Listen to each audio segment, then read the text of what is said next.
Adakah ini sedan bajet terbaik di Malaysia untuk tahun 2025? Jom kita tengok sama-sama.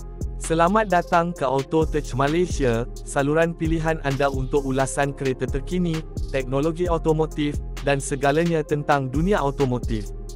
Hari ini, kami bawakan ulasan penuh tentang Proton Persona 2025 berbaloi atau tidak. Proton Persona 2025 merupakan sedan kompak yang bergaya dan praktikal, direka khas untuk pemandu Malaysia yang mementingkan kemampuan, kebolehpercayaan dan ciri moden.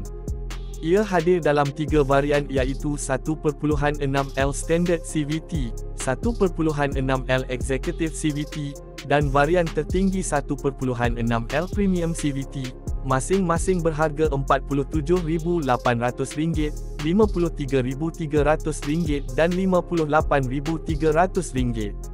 Ketiga-tiga varian ini dikuasakan oleh enjin 1.6L VVT yang menghasilkan 109 kuasa kuda dan 150 Nm torque, dipadankan dengan transmisi automatik CVT yang lancar. Ia juga menjimatkan minyak dengan penggunaan sehingga 17.5 km/h, sesuai untuk pemanduan harian dan jarak jauh. Ciri keselamatan diberi keutamaan pada semua varian dengan kehadiran Electronic Stability Control (ESC), Traction Control System (TCS), Hill Hold Assist (HHA), kamera undur serta sensor parkir depan dan belakang. Varian premium dilengkapi dengan 6 beg udara dan mendapat penarafan keselamatan 5 bintang ASEAN NCAP. Dari segi luaran, Persona tampil dengan reka bentuk lebih segar, termasuk lampu hadapan LED dengan fungsi auto on, off dan follow me home, lampu siang LED, DRL, serta rim alloy 2 tona bersaiz 16 inci. Varian premium juga menampilkan bumbung hitam 2 tona yang menyelahkan gaya sporty. Bahagian dalaman pula selesa dan praktikal, dengan tempat duduk kulit sintetik, varian premium, paparan pelbagai info TFT 3.5 inci, kawalan penyaman udara digital, dan ruang bad seluas 510 liter. Tempat duduk belakang boleh dilipat 60/40 untuk ruang tambahan. Turut tersedia ialah penapis kabin N95, lengan rehat depan, dan Swiss Mode Eco. Bagi pencinta teknologi, skrin infotainment terapung 8 inci menyokong navigasi atas talian, penstreaman muzik dan ramalan cuaca, serta sambungan telefon pintar melalui Mirrorlink.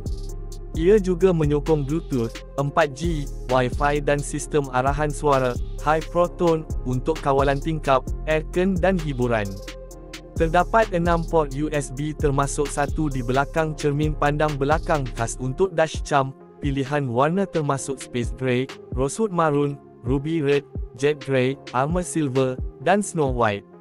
Proton turut menawarkan aksesori seperti pakej utility, pakej urban, pelindung pintu, dan pembaca tol. Persona hadir dengan jaminan 5 tahun, 150,000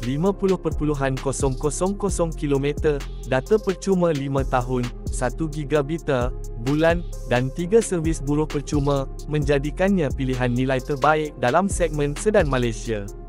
Apa pendapat anda tentang Proton Persona 2025 ni? Komen ciri atau warna kegemaran anda di bawah. Jika anda suka video ini, jangan lupa tekan butang like, share, dan subscribe ke Auto Touch Malaysia untuk lebih banyak ulasan menarik.